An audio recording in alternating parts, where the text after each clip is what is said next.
Hey, what's up internet? Balik lagi bareng gue Adam di channel Markodam77.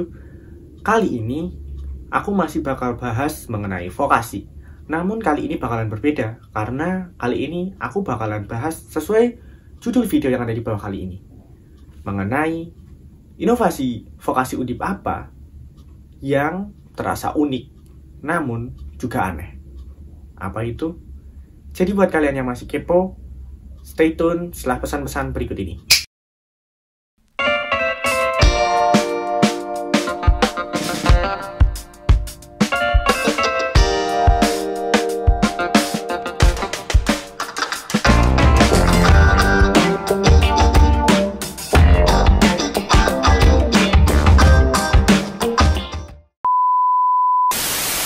So guys, jadi kali ini aku bakal jelasin mengenai inovasi sekolah vokasi Undip apa yang dirasa kurang sesuai dengan kepribadian Undip sendiri. Nah, jadi apa sih inovasi sekolah vokasi ini?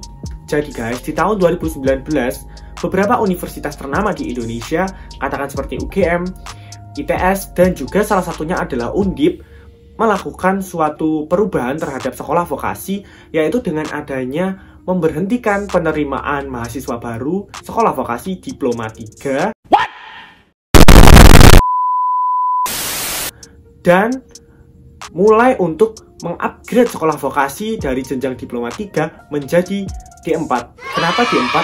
Karena D4 biasa disebut sebagai sarjana terapan, yang mana sarjana terapan sendiri sama derajatnya dengan sarjana atau S1, yang mana memiliki kesiapan kerja yang lebih unggul daripada sarjana sendiri.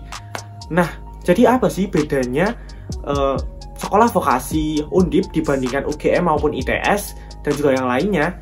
Nah guys, jadi keunikan sekolah vokasi yang ada di Undip ini berbeda dengan sekolah vokasi yang ada di daerah atau tempat atau universitas lain. Jika di UGM ataupun di ITS, jenjang Diploma 4 atau sarjana terapan ini bercermin kepada jenjang Diploma 3. Namun berbeda dengan Undip. Undip memberikan inovasi tersendiri kepada sekolah vokasi, di mana jenjang Diploma 4 tidak bercermin kepada Diploma 3, melainkan dengan melakukan suatu penggabungan. Nah, apa nih maksudnya?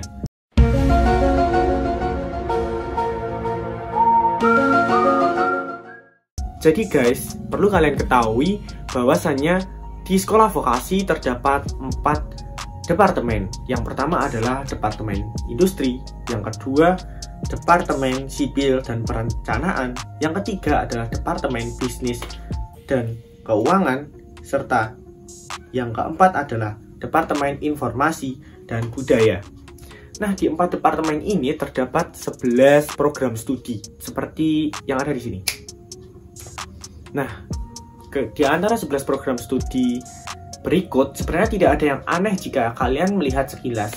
Namun, coba kalian lebih cermati lagi untuk melihat di Departemen Teknologi Industri dan di Teknologi Rekayasa Otomasi. Nah, jadi apa sih yang aneh dari Teknologi Rekayasa Otomasi? Jadi guys, sebelumnya di Undip sendiri untuk jenjang Diploma 3 sekolah vokasi tidak ada program studi dengan menyangkut pautkan rekayasa otomasi. Namun untuk Diploma 4 terdapat suatu prodi yang bernama Teknologi Rekayasa Otomasi, yang merupakan gabungan dari teknik elektro dan juga insel. Nah, selanjutnya kita move ke Departemen Sipil dan Perencanaan.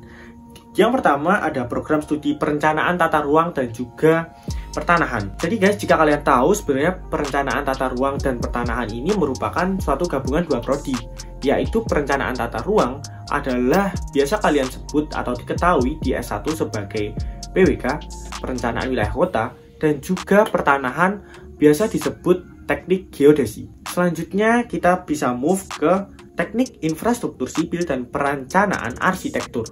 Di teknik infrastruktur sipil dan perencanaan arsitektur sudah jelas bahwasannya di prodi ini merupakan gabungan dari teknik sipil dan arsitektur.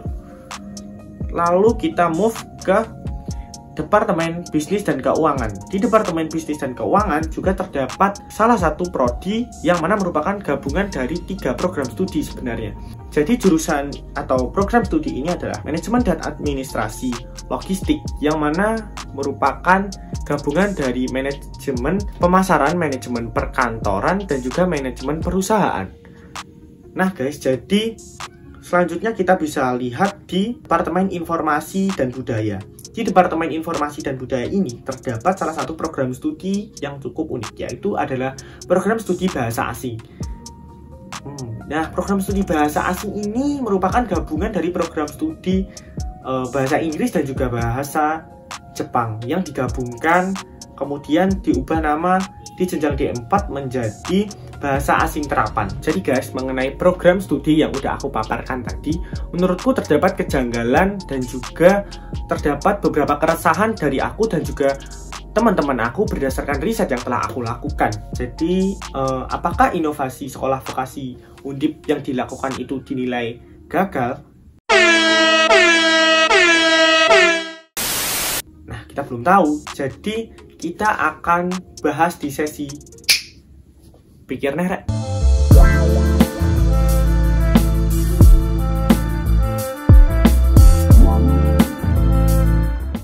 So guys, jadi kali ini aku bilang bahwasannya inovasi sekolah vokasi Undip dinilai cukup membingungkan. Jadi aku masih bertanya-tanya mengenai apa tujuan dari penggabungan program studi ini. Berdasarkan permasalahan yang udah aku simpulkan berikut ini. Yang pertama adalah akademik.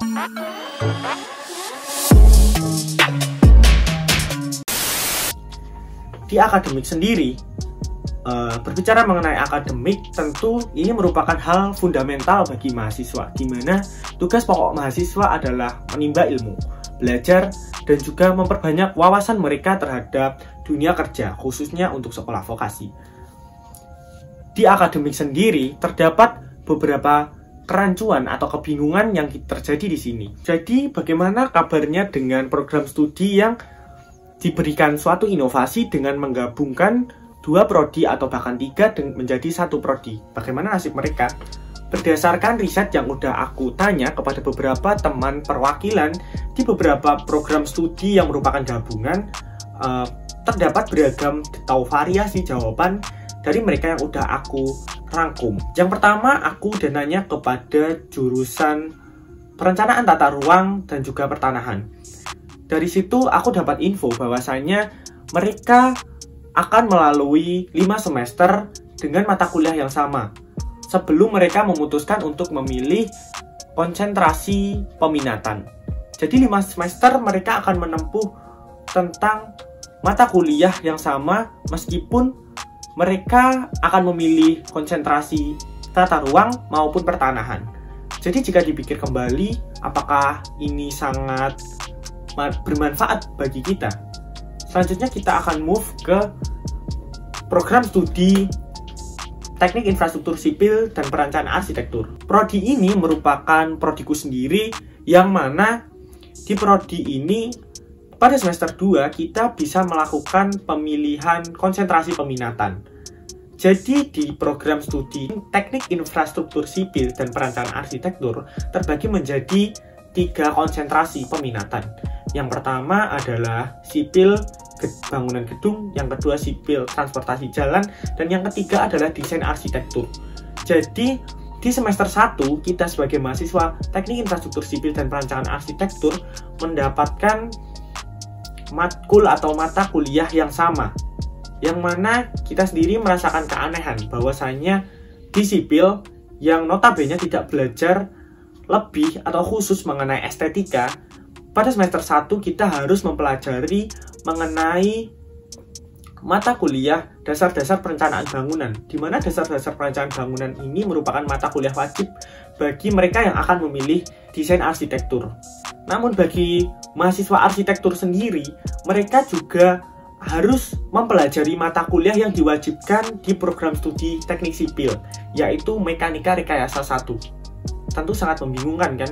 Kita yang tidak memiliki passion terhadap estetika yang berfokus kepada teknik sipil, pasti akan sangat bingung, dan juga teman saya yang berfokus ke estetika akan belajar mengenai struktural. Itu mungkin akan membingungkan. Dan selanjutnya kita move ke program studi bahasa asing. Di program studi bahasa asing, mereka akan memilih pemilihan konsentrasi peminatan di semester 3.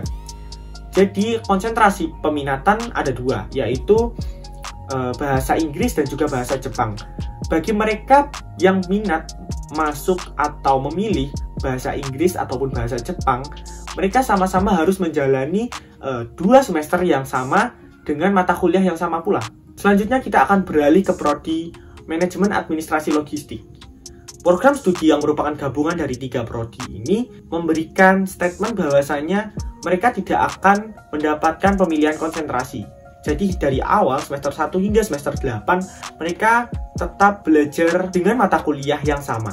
Artinya mungkin bisa dikatakan bahwasanya dalam 4 tahun mereka bisa mencakup 3 materi mengenai 3 prodi, yaitu manajemen perusahaan, manajemen pemasaran, dan juga manajemen administrasi perkantoran. Wow, sungguh mengesankan bukan? Dan selanjutnya kita move ke prodi akuntansi dan perpajakan. Di prodi akuntansi dan perpajakan, berdasarkan riset yang aku tanyakan ke perwakilan mahasiswanya, mereka sendiri belum tahu menahu mengenai bagaimana informasi kelanjutan, apakah akan memilih pemilihan konsentrasi peminatan atau tidak. Itu kurang diketahui oleh pihak mahasiswanya sendiri. Lalu jika kita memikirkan tentang apakah dengan memberikan mata kuliah yang sama di awal namun memiliki perbedaan peminatan, itu akan sangat menguntungkan bagi kita. Mungkin jika kita memikirkan dampak negatifnya, tentu itu sangat terasa memberatkan, terasa too much, dan juga terkesan diberikan kepadatan mata kuliah di awal-awal semester.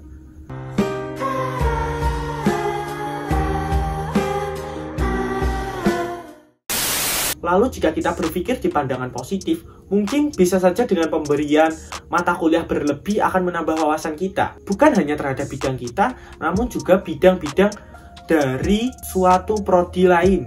Misalkan bisa kita bilang teknik sipil dan arsitektur. Kita yang memilih konsentrasi peminatan teknik sipil sebenarnya tidak mau jika kita harus belajar mengenai estetika yang berhubungan dengan arsitektur. Karena pilihan kita memang belajar dan khusus di struktural atau kekuatan dari suatu bangunan. Namun jika kita berpikir lebih panjang, mungkin jika ilmu arsitektur kita pelajari sedikit demi sedikit akan mengurangi crash dalam dunia kerja antar teknik sipil dan juga arsitektur. Dan poin yang kedua adalah kultur budaya ciri khas dari suatu angkatan atau himpunan.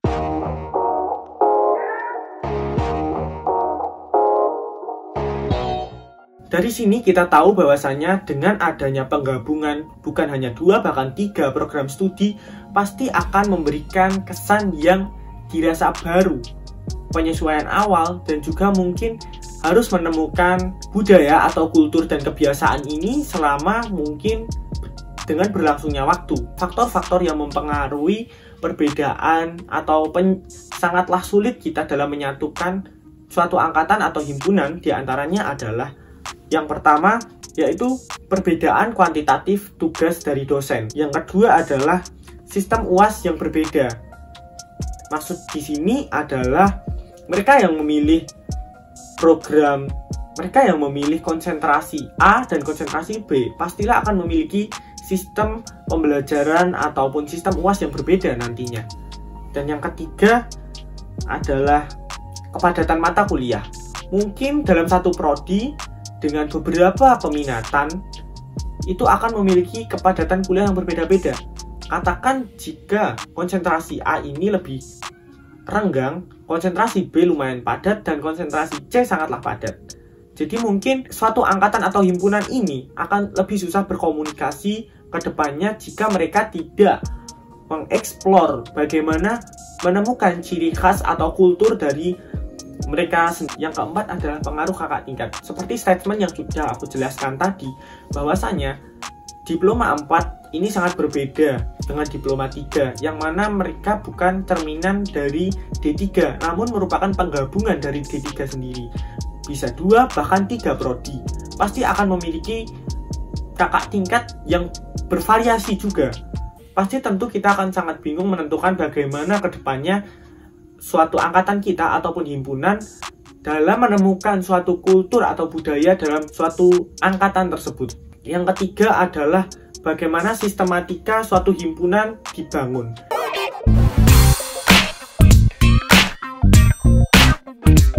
Kita tahu bahwasannya di Undip, himpunan D3 dan D4 tidak boleh bersatu. Kita harus memiliki himpunan masing-masing. Artinya, dari sini kita tahu bahwasannya D4 di tahun pertama harus merintis untuk mencari dan menggali ilmu lebih dalam mengenai bagaimana berjalannya suatu himpunan dengan belajar tersendiri. Karena kita tahu bahwasannya D3 dan D4 Undip dibatasi dan juga D3 dan D4 Undip diberikan space agar mereka tetap berada di lainnya masing-masing. Nah, jadi guys, ketiga hal tersebut merupakan beberapa permasalahan atau keresahan yang aku dan beberapa teman-temanku yang udah aku riset tentunya, mereka juga alami. Nah, dari sini aku sempat mempertanyakan, sebenarnya apa sih tujuan inovasi sekolah vokasi Undip untuk menggabungkan 2 hingga 3 prodi ini? Apakah hanya untuk mendapatkan output yang berbeda dari sekolah vokasi lain yang hanya menguasai satu program studi saja?